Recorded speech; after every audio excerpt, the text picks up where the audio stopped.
भूतग्रस्त मुलगा. लूक 9:37-43.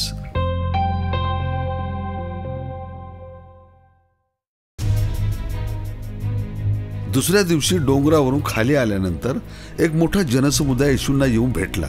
त्यातून एक मनुष्य येऊन मोठ्याने ओरडून म्हणाला, गुरुजी, मी आपल्याला विनंती करतो की माझ्या मुलावर दया करा, कारण हा माझा एकुलता एक मुलगा आहे.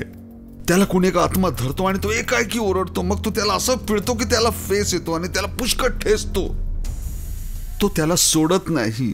त्याला काढून टाकावे म्हणून आपल्या शिष्यांना विनंती केली, परंतु ते त्यांना काढता येईना.